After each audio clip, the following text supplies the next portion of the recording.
is one of the sources for this when it talks about the Chacham being better than the Navi. The sage is better than the prophet. And it proves it by saying, Chagai, Zechariah, and Malachi are on the scene with Daniel, and they cannot see that which Daniel is able to see. That's a little bit difficult in terms of the chronology, Chagai, Zechariah, Malachi being on the scene with Daniel. Nonetheless, that's what this passage in the Gemara says. And again, as I said in that previous session, I think the fundamental reason to call him a Chacham rather than a Navi is because he doesn't have an audience. He's never told, go tell this to the nation. The kings of his day, Nebuchadnezzar, Belshazzar, and Darius the Mede.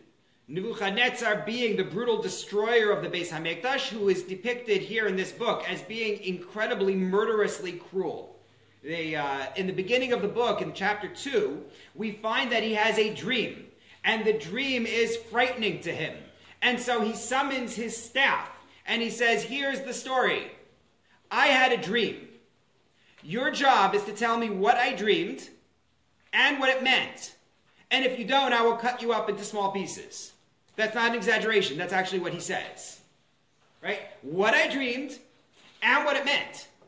And his counselors say to him, nobody can do that. And he says, excuses, excuses. You're all dead. That's what he says to them. Until Daniel comes up with the explanation and halts the slaughter. That's Nebuchadnezzar. He's a beastly human being who undergoes a humbling in the first 4 chapters. Then you have Belshazzar. Belshazzar is the son of Evil Merodach. He is the grandson of Nebuchadnezzar. In chapter 5, there's a line that actually says that he is the son of Nebuchadnezzar, but he's not. It's just son in the way that biblically often we conflate generations. Belshazzar is the last king of Babylon. Married to Vashti, or is Vashti's daughter? So right, there's this whole story about the connection between Belshazzar and Vashti. Vashti would be his daughter, not right. She's married to Achashverosh, at least for a period of time. But Belshazzar is the one who holds a major feast on the last night of the Babylonian Empire, and then they're attacked by the Persians and the Medes, and you have the story which we're going to come back to with the writing on the wall. That's Belshazzar. And then after that, we're introduced to a king by the name of Darius the Mede. The Medes and the Persians are the conquerors of Babylon. And it's unclear who Darius the Mede is. Historians don't know he existed. Meaning we have historical records for all the other kings of this era. No one has any idea who Darius the Mede could have been. And the commentators differ on this, but fundamentally he reigns after the fall of Babel, the fall of Babylon. He is the one who is goaded by his advisors into throwing Daniel into the lion's den. So the lions thought he existed. Outline of the book. Take a look at source number 7, please. Chapter 1. Daniel, as well as Hananiah, Mishael, and Azariah are to be held in the Babylonian court as representatives of the captured Judeans. Chapters 2 through 6. Daniel's adventures in the royal courts. And these are the classic stories that people associate with Daniel. Nebuchadnezzar has a dream. The dream scares him. It's a dream of the empires which are going to follow. This is something which actually has echoes in a Greek play. I'm blanking on the name now. The Myth of the Ages, something along those lines by Hesiod. And it's a play that actually precedes the events in Daniel. Nebuchadnezzar could have been familiar theoretically with this play, and in it, each age is associated with a particular material. And in his vision, he sees a big statue, and the head is of gold, and then you work your way down the body, and then there's silver, and then there's copper, and then there's iron and clay at the bottom, and then there's a stone that comes out and destroys everything. So this dream is the dream that scares Nebuchadnezzar, and Daniel explains that it reflects a series of empires which will arise. Bavel will not be around forever. In the next story, in chapter 3, Nebuchadnezzar makes a great big statue all of gold. And he insists that when the music plays, everybody has to bow to the statue. What is he doing? What is he doing? What's the point? He's saying that we're only having one age. There will be only one age, exactly. Babylon forever. He's trying to get everybody to swear fealty to the Babylonian Empire, which is why there's a discussion in the Gemara, there's a discussion in Tosfos, as to whether it was an idol at all. It's not really an idol. It's simply a statue representing Babylon. Nonetheless, in that story, Hananiah, Mishael, and Azariah refused to bow to the statue. Daniel is off the scene. Nebuchadnezzar did it when he was out of town. Not clear. Various explanations for Daniel is at this moment in time. Hananiah, Mishael, and Azariah refused to bow, and that's how they get what should have been a one-way ticket to a fiery furnace. That's right. They survived the trip. It turns out to be a round trip after all. The question is, if it wasn't really idolatry, why didn't they bow? Were they making a statement? A good discussion in its own right. And then Nebuchadnezzar has a dream. And that dream is something we're going to come back to, but it's a dream of his own downfall. And Daniel interprets the dream and gives him advice to evade his downfall. And then finally, despite the advice of Daniel, Nebuchadnezzar indeed falls victim to what was predicted in the dream, and he goes into exile for a brief period. We're going to come back to that. That's followed by the story of Belshazzar and the writing on the wall, which predicts that the empire is over. And then Daniel and Darius the Mede. Darius the Mede governs by coalition. He has people under him who run the government. However, there's a fear. The fear, which is played up by his advisors, is that if people are going to go to these echelons of authority instead of coming to Darius, then Darius's authority is undermined. And so they make a decree. For 30 days, anyone who has anything that they want, you have to ask Darius. That's what the advisors get him to do. Why? Because they know that Daniel davens 3 times a day. This is our earliest record of a Jew davening 3 times a day. It says Daniel used to do this back in the time of the first temple, the first Beit HaMikdash. He used to daven 3 times a day towards Yerushalayim. And he does it by a window, because he's Daniel. So he does it right by a window, and everybody can see that he is praying. And Darius does not want to throw him into the lions. But Daniel basically leaves him no choice. I did it, and I would do it again. So he throws him to the lions, and Daniel, of course, survives. And that's the end of the first half of the book. And then you get chapters 7 and 8 with visions of future empires and angels answering Daniel's questions. Chapters 9 and 10, Daniel recites a prayer on behalf of the Jews when he realizes that these dreams that he's having are predicting a very long exile. And then, following that, there are visions which Abarbanel believes predict the rise and fall of the Greek and Roman empires, and Olam Haba, and the resurrection of the dead. And that's where the piece that I excerpted in the beginning comes from. A couple of issues that I have to at least mention. First, Christian use of this book. The church loves the book of Daniel. Right? I did this with Yeshaya 53. They love Daniel. So he had the vision of 4 successive empires, followed by a 5th that destroys everybody who came before. So the Christians read this as their takeover of Rome. They are the 5th empire that takes over Rome. Abarbanel says, you got to be kidding me. The vision says that the 5th one is going to last forever. But Christianity has been adopted and then rejected for Islam by some nations. What do you do about that? And he goes on with all his reasons why it can't be the Christian interpretation of the dream. In chapter 3, Hananiah, Mishael, and Azariah are in the furnace, and Nebuchadnezzar thinks he sees a 4th person inside the furnace. So the Christians say, yeah, that's our Savior. He's there. He's the 4th one in the furnace. To which Abarbanel says, come on, it's centuries before your chronology has him coming to earth. Why in the world do you think that he would be there in the furnace? They use it also to make calculations about when the Messiah will come and trying to fit it with their religion. They love this book. And it's basically done Isaac Abarbanel's job every time they do it to say, here are 34 reasons why this doesn't make any sense at all. That's his mission. Second key element of this book, Tchias HaMesim, the resurrection of the dead. If you take a look at the end of the book in chapter 12, the beginning of chapter 12, right, on page 1809, this is the most explicit reference to, the bottom of the page, this is the most explicit reference to a day of judgment and a resurrection from the dead.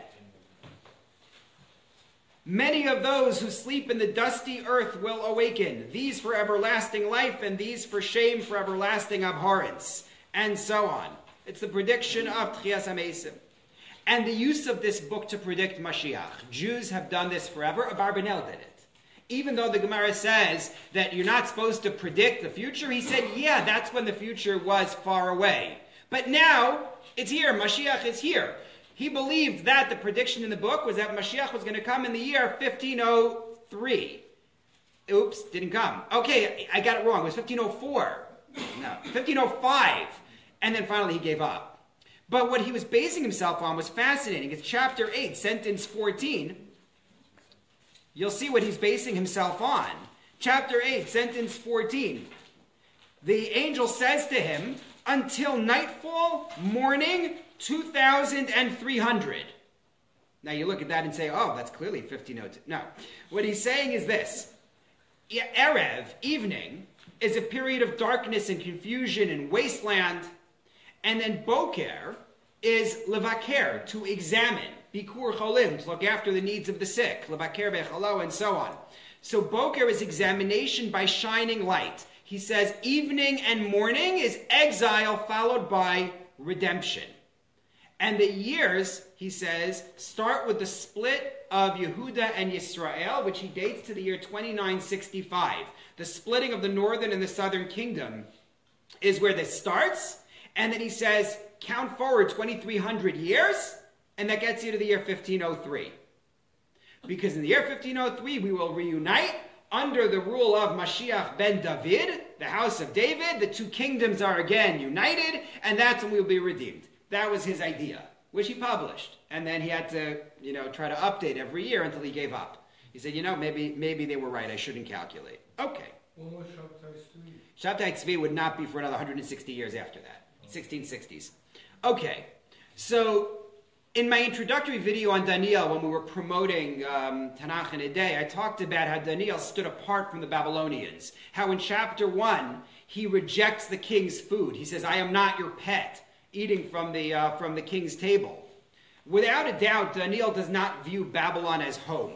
He davens towards Yerushalayim 3 times a day. He prays for redemption for the Jews. But he finds a way to live as a Jew within his environment. And that's what I mean when I say a Jewish dreamer in Babylon.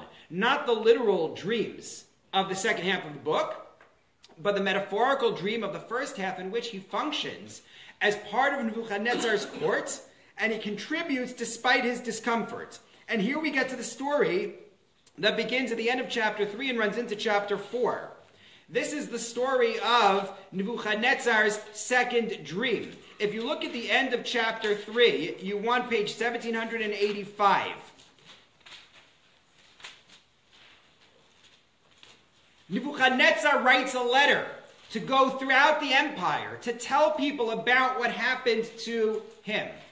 And here is his story. He had a terrible dream. And in the interest of time, I'm going to have to sandwich it, but you can see it here in front of you. He has a dream in which he sees an immense tree, which provides benefit to everybody. It provides shade, it provides fruit, it provides a place for the birds to rest. Everything relies on this tree. The tree is clearly King Nebuchadnezzar. That's what he dreams of. And then he dreams that there is a decree that the tree should be cut down. Chop down the tree, cut off its branches, cast down its foliage, scatter its fruit, let the animals move away from under it, the birds from its branches, only leave the major roots in the ground, secured with a band of iron and copper. It will be washed by the dew of the heavens for 7 periods of time. Now, in this case, he tells everybody what he dreamed. And he just demands, explain the dream for me. And no one wants to explain the dream for him. Not because they don't know, but because he's Nebuchadnezzar. And he will kill you mercilessly for telling him that his empire is over. So no one wants to be the one to say this to him. Finally, Daniel does. Daniel explains the dream to him. He says, you're going to be made to wander. Interestingly, Abarbanel, on the flip side of the sheet in source number 12, suggests that what happens to him is depression. Ibn Ezra did this before Abarbanel, but Abarbanel writes it at length, as Abarbanel does. But Daniel says to him, this is your fate. You are going to be dragged down from your position of power, but here's how you can avoid it. You can avoid it by giving tzedakah. That's what Daniel says to him. And that's what he does. He gives tzedakah. And then for a year, he is spared this fate until ultimately he expresses his arrogance. He says, I am great. He's out on his roof walking around, and he looks out over his kingdom and he says, I built this. And at that point, suddenly, the arrogance trips it, and he suffers the fate that was predicted for him in the dream. Now, the big question is this. Why in the world do you help him, Daniel? Why do you want to help this cruel, vicious, horrible human being who is responsible for the destruction of the temple, who is responsible for the deaths of thousands upon thousands of Jews, who is responsible for the exile of the Jewish people? Not to mention, you see how he behaves. You see how he conducts himself. Why do you want to help this man? If God is saying he's going to be torn down, let it happen. Why are you trying to forestall it? So you could answer that it's pragmatic. He's increasing his standing in the court of the Babylonians by explaining that this is what's going to happen. Could be. Rashi says, based on a Midrash Tanchuma, that he's trying to help the Jews, because the needy people in the empire who are going to receive the tzedakah are the Jews who have been exiled from Israel. They're the needy ones. So therefore, they'll get some help this way. But another way to look at it is that he's attempting to be helpful because Daniel thinks that that's what the Jew in Galut, the Jew in exile, is supposed to do. Abarbanel writes, it makes sense. For a sin of arrogance, you atone by humbling yourself and helping the needy. Right? What's an example of this in Chumash? Who did this long before Daniel? Yosef, right? Yosef explains Paro's dream, and he doesn't leave it there. He doesn't stop and say, okay, 7 years of plenty and then 7 years of famine. He gives him a whole explanation of what he ought to do in order to take care of things. You think of Mordechai with Achashverosh. Mordechai finds out about a plot against Achashverosh. He says, I'm going to find out. I'm going to tell the king and save the king. Now, interestingly, Daniel is criticized. The Gemara in Bava Basra says that Daniel is punished for advising Nebuchadnezzar, presumably because you forestalled divine punishment for his sins. Although Rav Yaakov Meidan has a very interesting idea that I brought you in source number 14. He says Daniel is wrong because telling him to give tzedakah is like the Band-Aid on the fracture.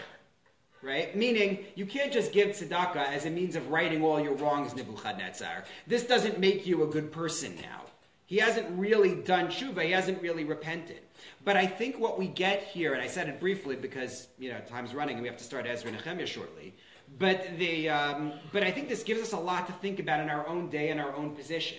Because here we are, right? You have that whole display out in the school lobby of Jews and the positions they've held in Canada over the decades, and those who have been in a position where they could influence and they could do something. And the question is, do you follow the Daniel model? Do you say, I am going to help the government, right? Which isn't like Nebuchadnezzar, I'm glad to say. You say, I'm going to help the government, or do you say, you know what? This is not for us. This is not who we are.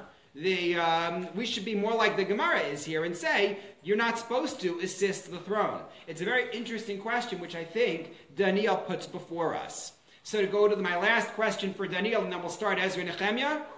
How does this affect my relationship with God? Well, first of all, it's a statement that being in exile does not mean that God has abandoned us. Daniel and his friends experience miracles even when they are in Galut, even when they are in exile. I think it shows we have a meaningful role to play in Kiddush Hashem, in sanctifying God's name. I think it's a lesson in looking for the divine hand in history, particularly when you get to the second half of the book. And we have to ask ourselves, what does God want of us when we are here in exile? Does God intend for us to take an active part in the nation, or does God intend for us to watch things happen around us? All of these, I think, are things we should think about as we learn Sefer Daniel. There's a sheet in the back for Ezra and Nehemiah, and I would like to launch right into to Ezra and Nehemiah. So please, just take the sheets if you don't already have them, and come sit down. Daniel is a precursor to Mordechai in many ways. Yes. Like, many parallels. Yes. The answer is yes. Mordechai followed this example of how to rebel and serve. Yes, I gave a shiur once, a couple of times actually, on Esther and Mordechai, Yosef and Daniel. And there are so many parallels between those stories, it's scary. Mordechai, Daniel was He's roughly a contemporary, give or take. He's roughly a contemporary. Mordechai, we assume, is in that same group with Daniel when they get exiled. Not only that, the story, you know how we eat Haman Tashin to commemorate the seeds that Esther ate? The Megillah doesn't say anything about Esther eating seeds. But the first chapter in Daniel says Daniel ate seeds. There are a whole bunch of elements that are taken to apply to both stories. There's a lot more to be said about this. If you email me, I'll send you a link to the recording of the Shir on them, because there's a lot to be said. Okay, let's start Ezra and Nehemiah. Shh. Whatever you think is best. I can't switch it, because I am not up on how this iPad works. I have a BlackBerry. It doesn't do these things. I resist all things Apple.